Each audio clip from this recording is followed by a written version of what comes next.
Bonjour et bienvenue pour notre rendez-vous quotidien, le Chitat du jour, que nous allons partager ensemble aujourd'hui. Mardi, c'est un jour spécial. Nous sommes le Chaf Cheshvan, 20 Cheshvan 5786. C'est un jour particulier puisque nous célébrons aujourd'hui l'anniversaire du Rabbi Rachab, le Rabbi Shalom Dovber. Le Rabbi Rachab a fondé les Yeshivot Tomchei Temimim, la Yeshiva de Lubavitch.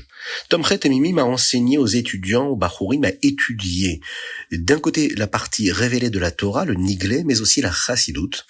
Il a aussi apporté la dimension de la Tfila, prier, la Avoda, servir Dieu en priant avec Kavana, à devenir des chassidim qui étaient prêts à avoir de l'abnégation, à avoir le Messirut Nefesh, pour propager la Torah, le judaïsme et la pratique des mitzvot.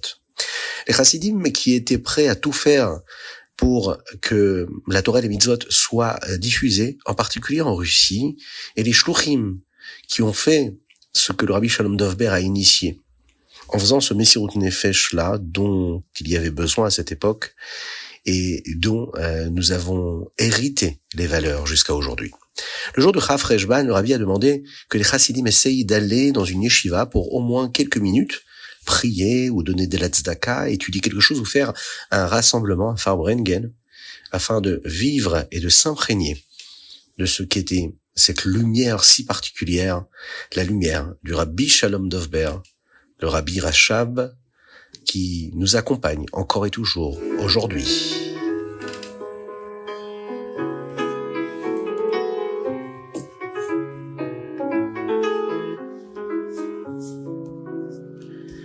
Et nous démarrons avec notre Chumash aujourd'hui. Nous allons développer ce que nous avons initié hier, à savoir comment Avraham fit d'Eliezer son chaliar, son émissaire, pour trouver une épouse à son fils Yitzhak. Aujourd'hui, nous allons apprendre également le début du succès de cette shlichut-là, la réussite d'Eliezer. Il va prendre Eliezer, avant de partir, 10 chameaux qui appartenaient à Avraham et quelques personnes avec lui. Ces chameaux étaient spéciaux. Ils sont appelés les chameaux d'Avraham parce qu'ils avaient des muselières qui les empêchaient de voler en mangeant dans les champs d'autrui. Avraham va rédiger un contrat qui stipulait que tout ce qu'il possédait appartenait à Yitzhak. Il va donner ce contrat à Eliezer pour le montrer à la famille de la fille. Quand il verrait que Yitzhak est très riche, il voudrait, c'est sûr, que leur fille l'épouse. Eliezer va voyager jusqu'à Haran, où Nahor, le frère d'Avraham, vivait. Et sur cette route-là, Akadosh Baruch Hu va faire un miracle dont va bénéficier Eliezer. Kfitzat Aderech, la réduction du chemin.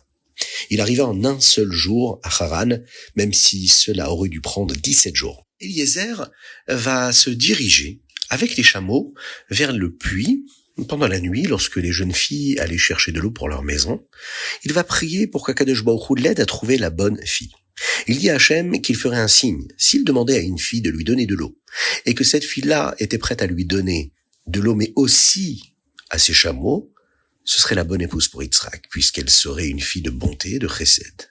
Et là, Eliezer saurait qu'Hachem lui montrait la bonne fille et qu'elle était digne d'épouser la famille d'Avraham.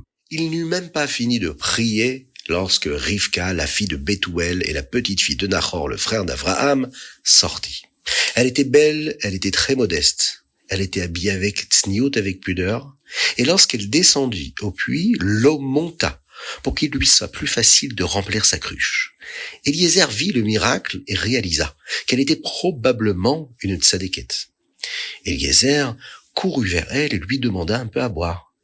Elle lui donna immédiatement sa cruche et lui dit de boire. Puis, elle dit tout de suite, « J'irai chercher de l'eau pour tes chameaux et pour les personnes qui sont venues avec toi. » Elle versa sa cruche dans l'abreuvoir, là où les chameaux pouvaient boire, et courut au puits pour en apporter davantage. Maintenant qu'elle avait fait tout ce qu'Eliezer avait demandé à Akadosh Baruch Hu comme signe, il se demanda si elle était vraiment de la famille d'Avraham. Avait-il vraiment déjà trouvé la bonne fille? Mais même s'il ne savait pas encore qui elle était, il fit confiance au fait qu'Avraham méritait des miracles. Et après tout, Avraham avait promis qu'Hachem ferait en sorte que cela fonctionne. Alors après que les chameaux eurent bu autant qu'ils le voulaient, il sortit des cadeaux. Il donna à Rivka un anneau en or qui pesait 1/2 shekel, 2 bracelets en or qui pesaient 10 shekels, pour qu'elle puisse, elle, être fiancée par cela à Yitzhak. Le demi-shekel de l'anneau du nez était en allusion au demi-shekel, le machatzit shekel, qui aiderait à construire le Mishkan. Les 2 bracelets étaient une allusion aux 2 tables de la loi, les Luchot Abrit, et les 10 shekels qu'ils pesaient faisaient allusion aux 10 commandements, à Seret, à Tiberot. Eliezer comprit qu'Akadosh Baruch Hu était avec lui et qu'il lui avait donné du succès dans sa mission grâce au mérite d'Avraham Avinu. Il en était si sûr qu'il a d'abord fiancé Rivka à Yitzhak et seulement après, il lui a posé des questions. Il demanda à Rivka, « Qui est ton père ? Et puis-je rester là pour la nuit ?» Rivka répondit dans l'ordre que son père était Bethuel, le fils de Nahor et de Milka, et qu'il avait beaucoup de paille et de nourriture pour les chameaux, et qu'il avait également de la place pour les accueillir et qu'il pourrait y dormir et passer la nuit. Entendant que Rivka était bien de la famille d'Avraham, Eliezer vit qu'Akadosh Baruch Hu lui avait donné du succès. Il se prosterna devant Dieu pour le remercier pour tous ses bienfaits.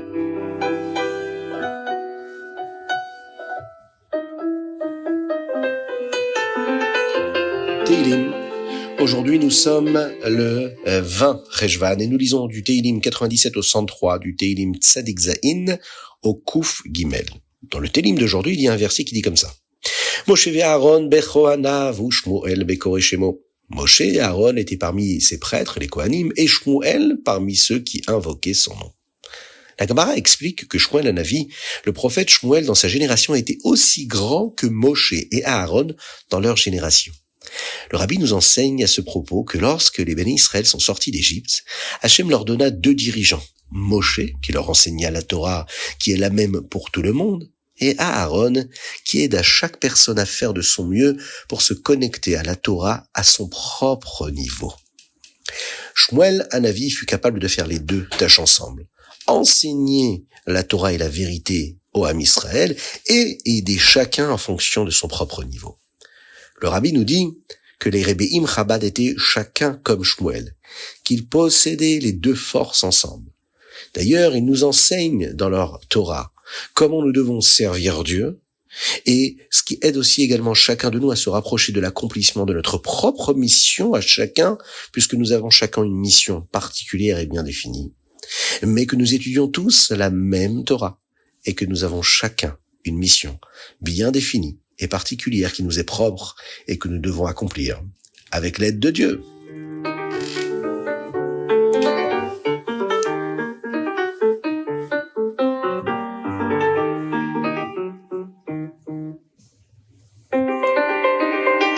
Et nous passons au Tanya du jour.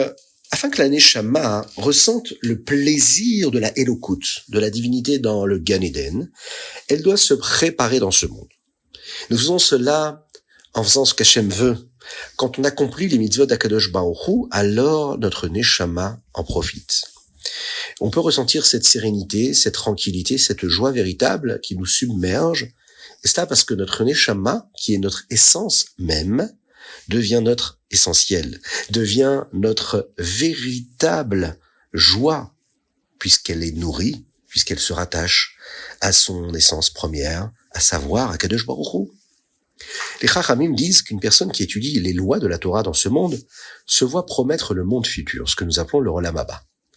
Et la raison en est la suivante, c'est parce que les halachot expliquent les mitzvot de la Torah. Les mitzvot sont là pour préparer la Neshama afin qu'elle puisse ressentir Hachem dans le Olam Haba. Et lorsqu'on étudie les lois qui concernent les mitzvot qui nous permettent, nous, de préparer les Neshama à ressentir Dieu dans le Olam Haba, alors on s'attache directement au Olam Haba. Dans le Tanya d'aujourd'hui, le Rabbi Shlomo Zalman commence à expliquer pourquoi les mitzvot et pourquoi les lois de la Torah, les halachot, sont considérés comme les vêtements qui permettent à la Neshama de pouvoir profiter de la divinité, de la Elokut, dans le Gan Eden.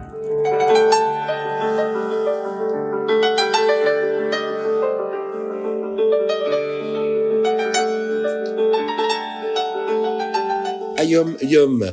Aujourd'hui, nous sommes le Chav Cheshvan. Aujourd'hui, nous l'avons dit, c'est l'anniversaire du Rabbi Rachab, du Rabbi Shalom Dovber. Il est né en l'an 5621. Le Tzemar Tzedek a appelé cette année Kitra, lettre de Tav, Resh, Chaf, Aleph, ce qui signifie couronne. Le nom donné au Rabbi Rachab, le Rabbi Shalom Dover, était pour deux personnes. Une partie de son nom venait du Rabbi Douber, c'est-à-dire le Admour Haim Tsaï, le fils du Rabbi Shneur Zalman de Liadi, et l'autre partie venait de la première moitié du nom du père du Tzemar Tzedek, qui s'appelait Shalom Shachna. Ensemble, son nom complet devint Shalom Dovber. Le Rabbi Rachab, le Rabbi Shalom Dovber, disait un discours chassidique chaque année pour son anniversaire, pas en public, sauf si cela tombait Shabbat. La dernière année avant son décès, il dit à nouveau un Mahamar sur son nouveau chapitre, à savoir le chapitre 70 sur les mots Natata lirechanes le hypnoses. Ensuite, il dit au Rabbi Yosef Yitzhak de faire de même pour son anniversaire. Le Rabbi Rachab, le Rabbi Shalom Dovber, fit aussi une allusion au Rabbi Yosef Yitzhak, son fils, qu'il aurait quelque chose de très spécial qui se produirait le jour de son anniversaire. Et il lui dit comme ceci: qu'Hachem vous donne un cadeau pour que vous puissiez dire de la chassidoute le jour de votre Yom Huledet, votre anniversaire, mais que ce soit avec chesed et rachamim, avec de la bonté et avec de la miséricorde d'Akadosh Baruch Hu. C'était une allusion que quelque chose se produirait dans le futur le jour de son anniversaire, qui serait en réalité quelque chose de difficile, mais qui se terminerait bien et qu'il dirait cette chassidoute. Rabbi Yosef Yitzhak dit à ce sujet que cela a pris 7 ans pour se réaliser. Quand est-ce? Lorsque le Rabbi Yosef Yitzhak fut libéré de prison le jour de son anniversaire, en l'an Tav Reish Pei Zayin, en 5687, ce qui correspond, en date profane, à l'année 1927. Il dit de la chassidoute ce jour-là, comme son père le lui avait dit, et c'est devenu d'ailleurs une grande fête, un grand Yom Tov, ce que nous appelons Chag HaGeula, du Yud Bet Tammuz.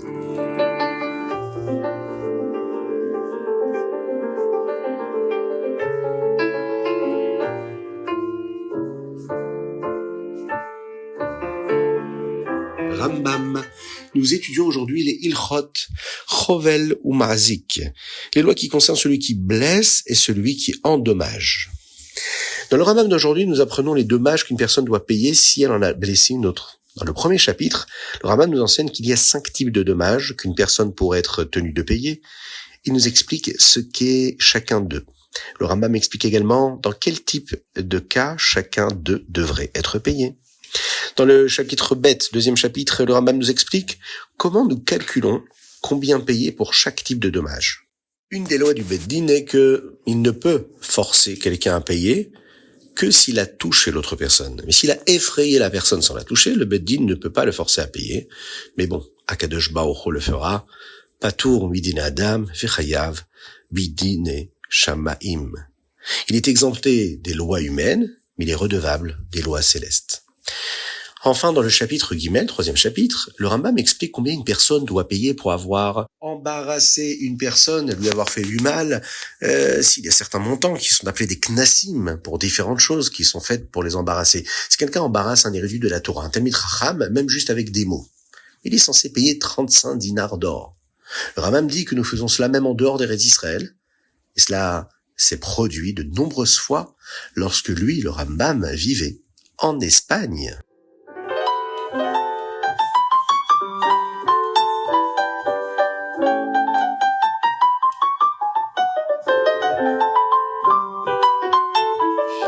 Voilà, c'était le Chitat du jour. Je vous invite à le partager avec le plus grand nombre. Envoyez-nous vos dédicaces par WhatsApp au 06 21 37 24 52. Associez-vous à la diffusion du Chitat.